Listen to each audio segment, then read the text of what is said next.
Now, on News Talk 105.9 WMAL. O'Connor and Company.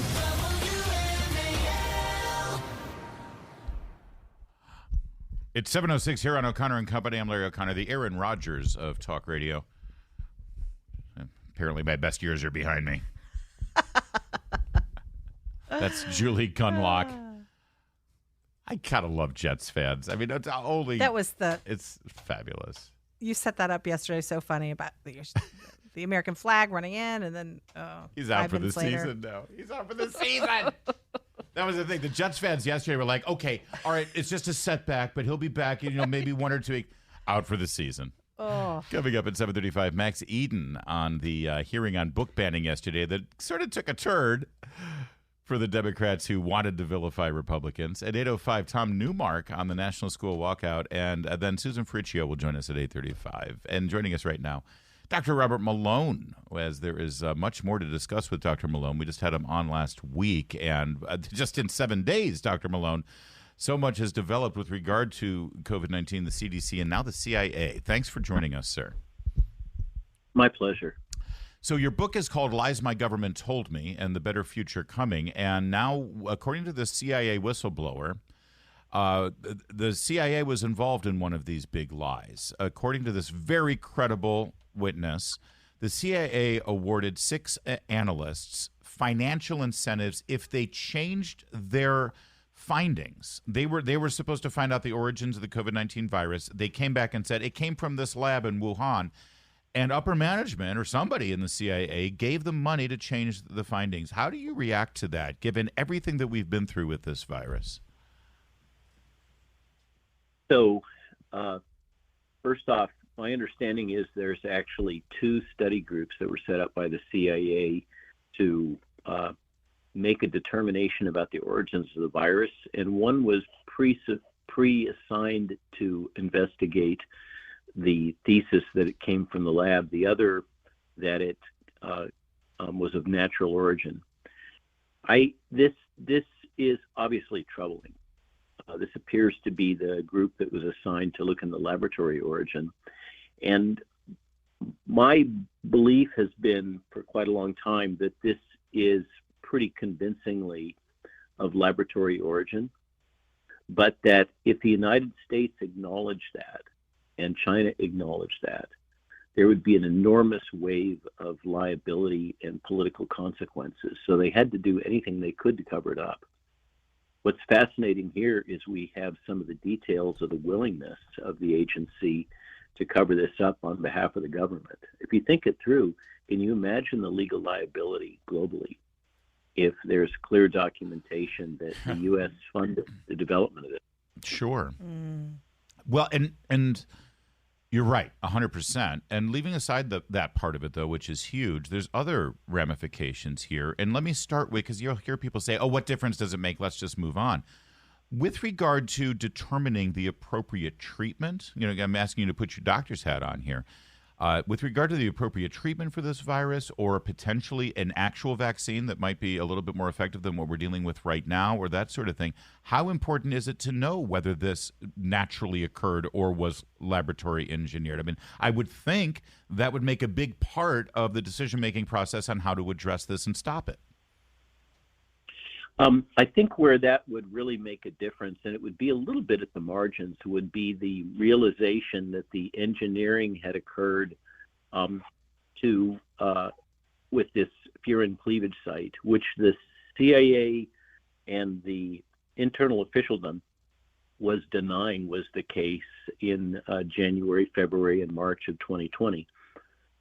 So knowing that this had been intentionally engineered to enable human infectivity absolutely could have had an impact on how this was managed.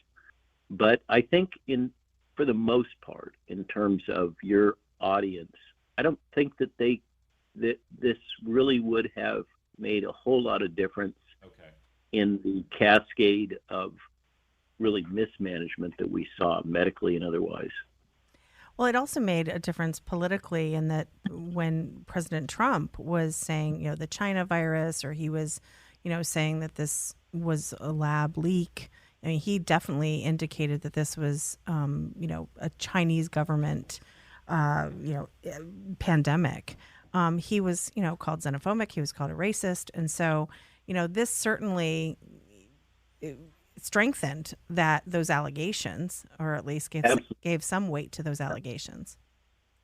Absolutely. So there's that angle. And there's also, of course, the angle that he was vilified for saying that the case fatality rate or death rate associated with this virus was far less than 1%, when all of the officialdom was saying that it was 3.5%. Turns out that Mr. Trump was correct. But we've kind of seen this whole story play out again and again, where Mr. Trump made statements and he was vilified in the press, only later to be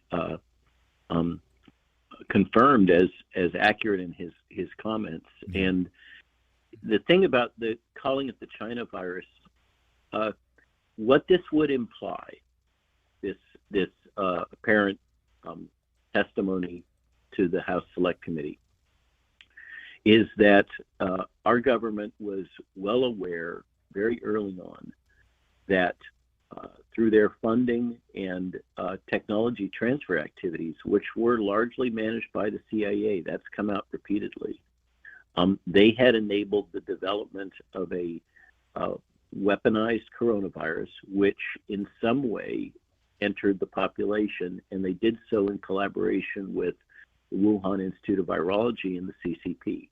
And that's a story that has been, I've heard through multiple separate channels, that this is in fact what transpired, and that part of the driver was that the Central Intelligence Agency had lost a lot of its human intelligence assets in China because of some internal leak that caused them to all get killed. Wow.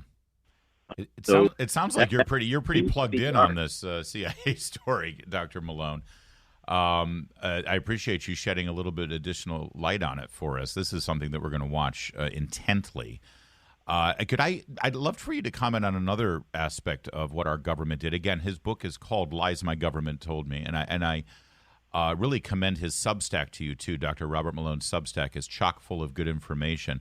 The Biden administration just lost a suit that was brought by the attorney generals of Missouri and Louisiana, having to do with their participation in censoring and pressuring social media companies to suppress information about COVID-19, whether it was the vaccine or other treatment options, that went against what the Biden administration determined was the only thing you were allowed to talk about. And the CDC director, former CDC director, Dr. Robert Redfield, said that the attempts to suppress all of that information, you were one of the voices that was being suppressed, Dr. Malone, that the censorship itself is part of was really one of the main factors in keeping people from seeking treatment, seeking vaccines, getting shots, even people that maybe the shot would have made sense for. I don't know. They were hesitant to do it because of the efforts to silence. In other words, you saw that people were told, you're not allowed to have that opinion, you're not to voice that opinion, you're not allowed to say these things, and that actually, it fed into people's suspicions about this thing. I'd love for you to elaborate on this, because I think it's such an important point. I agree with you. The suppression of information all across the board was cohesive, amazingly organized, and global, as was the gaslighting and coordination with corporate media, partially facilitated by the Trusted News Initiative. There are credible estimates of something in the range of 300,000 plus deaths, excess deaths that were avoidable because of the suppression of early treatment. Wow. So that's what the estimates that I've seen from credible analysts. That's a stunning number, and I want to continue to do some research on that as well, as everyone should research on their own. We live in the information age, and there's great opportunities for all of us to educate ourselves on these things, if only the government would get out of the way and let us use our brains. Dr. Robert Malone, always great to talk to you, sir. Thank you. Thank you, Doctor. Thank you very much. Bye-bye. Wish we had more time. Hopefully we'll have him back again soon. Again, check out his Substack. It's really, really good information.